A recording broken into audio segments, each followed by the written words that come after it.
Indian aviation sector का समय खराब चल रहा है। एक के बाद एक एयरलाइंस का दिवालिया निकल रहा है। वाडिया ग्रुप की एयरलाइंस को फर्स्ट, जिसने 2005 में एविएशन सेक्टर में कदम रखा, उसकी आज फाइनेंशियल कंडीशन इतनी बुरी हो गई है कि उसे खुद को दिवालिया घोषित करने की रिक्वेस्ट डाली है, जिसमें उन्होंने अपने ऊपर 6,521 करोड़ रुपए का लोन बताया है, जिसको चुकाने में वो फेल रहे हैं। कंपनी के प्रोमोटर्स ने इस पर 3,200 करोड़ खर्च किए थे। कंपनी ने अपनी नुकसान के लिए American company Pratt and Whitney को जिम्मेदार ठहराते हुए कहा कि कंपनी की खराब इंजन की वजह से आधे से ज्यादा प्लेन्स उड़ान नहीं भर पा रहे थे। लेकिन प्रैट एंड विटनी ने इस मामले में गो फर्स्ट के सभी एलिगेशंस को डिनाई कर दिया है। आपको याद होगा किंगफिशर एयरलाइंस, जिसके मालिक विजय माल्या थे, जो खैर अब फरार हैं। इन्होंने ये एयरलाइन 2003 में शुरू की और कुछ ही दिनों में ये कंपनी इकोनॉमी क्लास प्रोवाइडर बनी।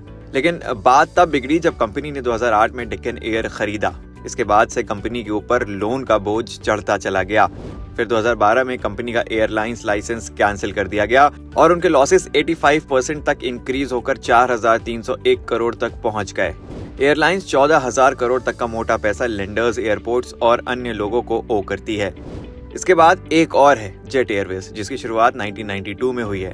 2006 में कंपनी ने एयर सहारा का एक्विजिशन करने के बाद पहली बार इंटरनेशनल मार्केट में कदम रखा, लेकिन कंपनी का ये डिसीजन बेहद गलत साबित हुआ। वो इसीलिए क्योंकि 2012 तक इंडिगो ने चीप एयर ट्रैवल की फैसिलिटी लाकर जेट एयरवेज के बड़े मार्केट शेयर पर कब्जा कर लिया। दिसंबर 2018 तक कंपनी के टोटल 124 एयरक्राफ्ट में से केवल 3 से 4 ही ऑपरेट हो रहे थे। इस परफॉर्मेंस और गिरते ग्राफ के बाद अप्रैल 2019 में खुद को दिवालिया घोषित कर दिया। वैसे फिलहाल चलती हुई स्पाइस जेट भी कोई बहुत अच्छी फाइनेंशियल कंडीशन में नहीं है।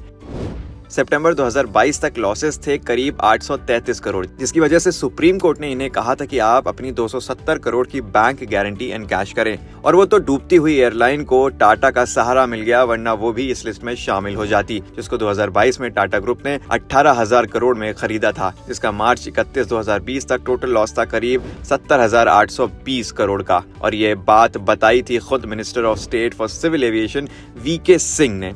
कहीं ऐसा ना हो कि एक एक करके इंडिया की सारी एयरलाइंस हवा में उड़ने की बजाय कर्ज में डूब जाएं। आपको क्या लगता है? कमेंट्स में नीचे जरूर बताएं।